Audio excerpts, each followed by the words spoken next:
Tourism in Canada is collapsing. Not slowly, not subtly, but rapidly and brutally. Empty hotel lobbies, silent beaches, closed-up shops. It's not a recession. It's not a war. It's something deeper, an unraveling of the economic threads that have held entire provinces together for decades. Today, we're exposing the top 10 Canadian provinces where the tourism crash of 2025 is hitting the hardest.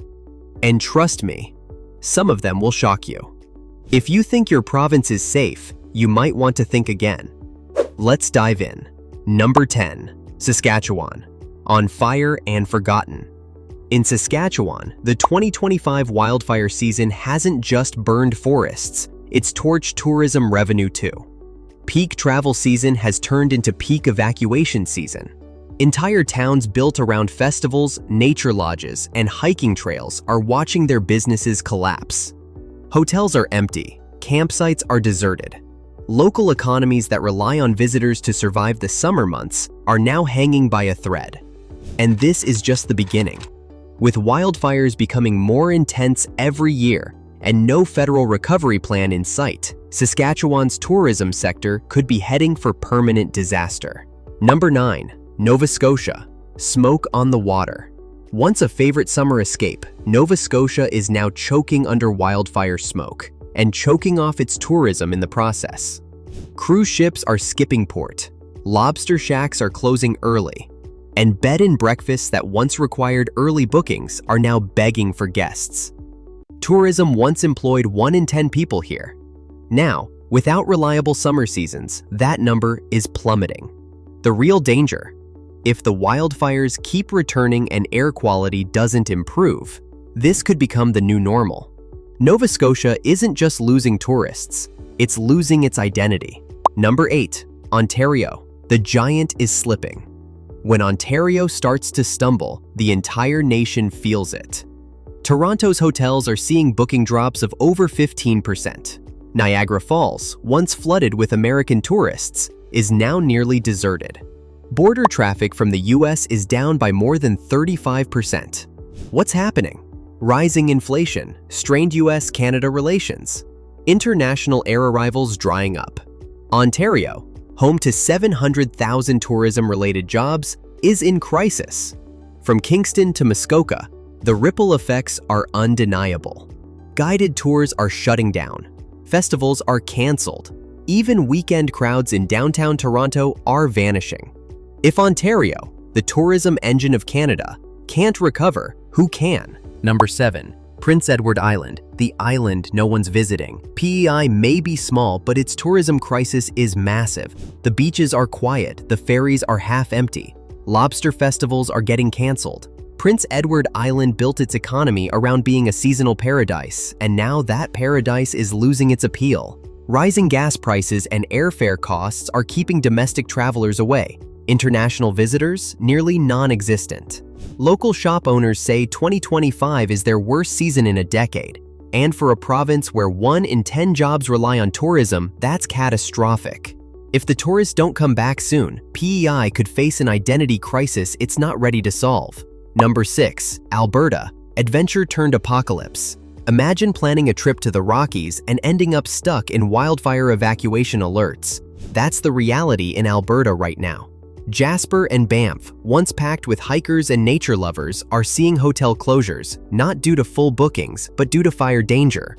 Tourism isn't slowing here, it's screeching to a halt. Even worse, Alberta doesn't have a backup plan. It's already heavily reliant on oil. Without tourism to balance the books, entire towns could vanish. With air quality alerts becoming a regular summer feature, travelers are choosing safer places. If Alberta doesn't pivot and fast, its reputation as Canada's adventure capital could be lost forever. Number 5, New Brunswick, the silent crisis. New Brunswick is fading from the tourism map, and barely anyone is talking about it. Hotels are cutting rates in half just to fill rooms. American tourists are skipping the province altogether. Coastal towns like St. Andrews and Alma are reporting their lowest tourist numbers in 5 years. This isn't just a bad year, it's a structural collapse. Why? New Brunswick has always relied heavily on cross-border travel, But in 2025, the US-Canada border isn't as open. Economic uncertainty, fewer flights, and tighter budgets have all but dried up traffic. If this continues, New Brunswick might not just lose revenue, it might lose its relevance. Number 4, Quebec. Culture in crisis. Quebec is known for its food, music, history, and culture. But even all of that can't save it from the current tourism collapse. Festivals like Just for Laughs and the Montreal Jazz Festival are downsizing or disappearing. Hotels are slashing prices, sometimes by 40%, and still sitting half empty. And locals? They're not traveling either. Rising costs have everyone staying home. Border crossings are down 30%. International flights are flatlining. If Quebec, with all its charm and heritage, is struggling to attract tourists, what hope is there for less visited provinces? Number 3. Newfoundland and Labrador. Newfoundland and Labrador have always been remote, but in 2025, they might as well be unreachable. Airfare has skyrocketed. Ferry service has been cut. Marketing budgets are gone. International tourism is down over 12%. Even Canadians aren't making the trip anymore. The worst part? There's no backup plan. Many small towns in Newfoundland depend on tourism for survival. Whale watching tours are canceled. Inns are empty. Gift shops are collecting dust. The question isn't if this province can bounce back, it's whether it can survive long enough to try.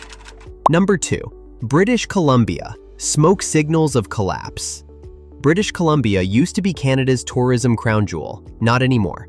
The 2025 wildfire season has devastated every part of BC's industry, from luxury resorts to local tour operators. In 2023, BC lost over $6.5 billion in tourism revenue. This year is shaping up to be just as bad. Bookings are down, events are canceled, international tourists are looking elsewhere. Worse yet, the fires aren't a fluke. They're the new norm. If BC can't adapt to this fiery future through infrastructure changes, early warning systems, and safety upgrades, it could lose its global status as a go-to travel destination for good.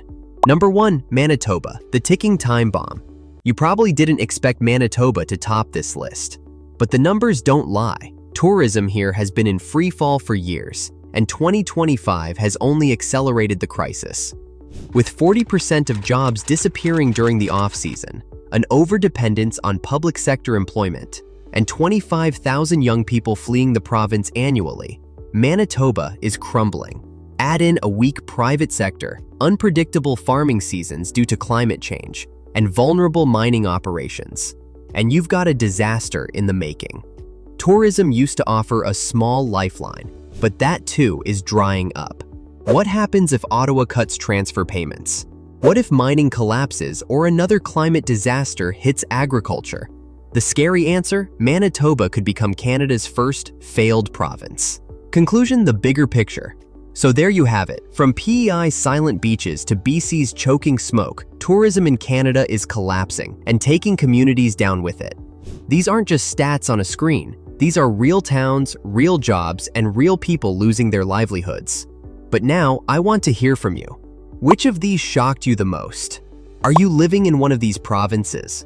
What are you seeing on the ground? Drop a comment below, because your story might be the one that others need to hear. And don't forget to like, subscribe, and turn on notifications, because we've got more deep dives coming. In our next video, we're revealing the Canadian cities quietly preparing for massive population shifts, and the provinces secretly stockpiling resources for the next big economic collapse. Stay tuned, because this story isn't over, it's just beginning.